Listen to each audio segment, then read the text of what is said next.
Wala na ko'y kwarta, nagsiga na lang ang aking mata.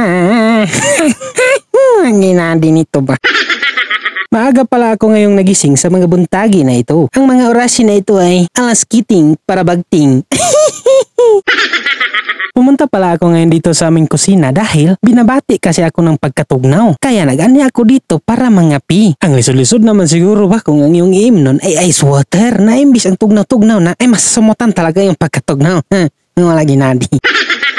Kinuha ko na pala ngayon dito ang sugar para pang patamis ang kinabuhi. Dahil nakulangan talaga ako dito sa 2 kutsara na aking binutang kanina nga sugar, ay dinugangan ko pa talaga ito ng 3 kutsara siyaro hindi tayo magkisi-kisi nito sa katamis. At nagbutang na din ako dito dayon ng gatasin dahil hindi talaga magsisilbi ito kung walang gatasin. Hindi kasi ako uminom ng walang gatas eh. Bata pa ba ako? At pagkatapos ay nagbutang na naman din ako dito ng Nescafe, pangpapait sa kinabuhi.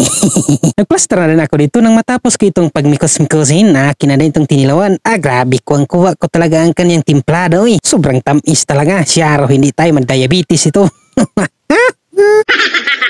Habang uminom ako dito ay mayroon talagang nahunawanan dahil mukhang hindi manggakawala ang aking pagkatugnawan. Oy, kaya nakuha na talaga ako dito na mugawas na lang para magpabulad sa init habang nagkakapi.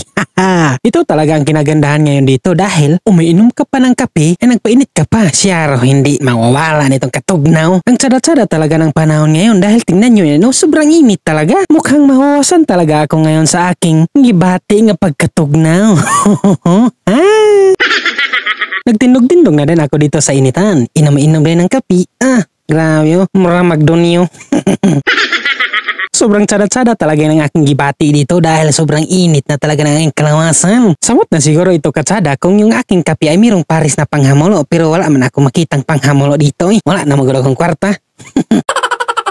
Pagkatapos nakin uminom dito, ay susunod na naman ngayon ako sa aming balay para ibabalik ko na itong baso na aking ginamit. Ang lisod-lisod naman siguro ba na ibibilin ito sa gawas? Dapat talaga isulod natin ito para... Ay. Pagkatapos nakin maisulod ang baso sa aming balay ay bumalik naman ako sa paggawas dahil sinabi kasi ni mama na yung utani na aking ginawa ng pakatayan na noon ay nalalaya na daw. Kaya hindi na ako dito nagpalangay-langay at akin na itong pinuntahan at tinanaw doon kung ano kinakaya ang itsura nito. Na kung nagpalaya-alaya ito, grabe rabat talaga aking singot-singot dito ng akin itong pagduot-duotin para lang meron siyang mapakatayan na ngayon ay magpalaya siya. Napakawalang nadi talaga. At sa mga oras na ito, nang akin na itong mangkita, ay, napakawalang nadi talaga. Dahil sobra talaga nitong laya na, ay mukhang hindi na talaga ito mabubuhi. Tanawin nyo ito, nagkaging na talaga ang kanyang dahon. Sa itsura pa lang nito, ay mukhang hindi na talaga ito mabubuhi. Kaya din daw ay nangalaya ito dahil tungod sa sobrang sunod-sunod na manggundang ulan. Dahil hindi na nag-uundang ulan ba, talagsan lang ito nag-iinit. Kaya itong utani na tinanim ay nalalaya, oy. Hindi talaga nakasurvive. Mabuti lang yung iba dito ay hindi talaga nangalaya. Kaya kung nangalaya pa ito apil, magbabalaw na talaga ako. Dahil sobrang singot-singot nakin dito na dayon. Magpalaya sila ay napakawalang nadiyan. Ito talaga ang ulan ay sobrang killjoy. Mabuti lang talaga at hindi talaga nagsurrender yung mga ibang utanin dito. Dahil tanawin nyo yun, sobra talaga lang hemsog-hemsog at ang tambok-tambok pa.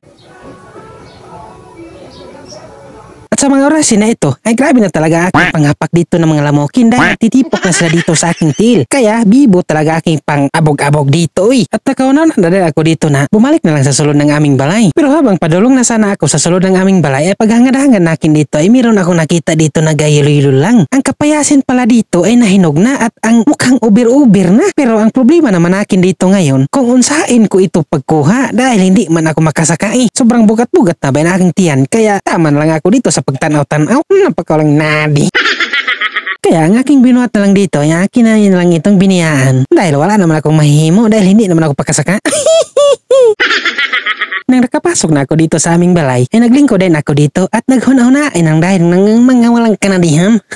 Basta talaga walang kwarta ba? Kahit ano-ano nang nahuna-hunaan. Nakakanta na lang ako dito na, wala ko'y kwarta, magsiga na lang ang aking mata.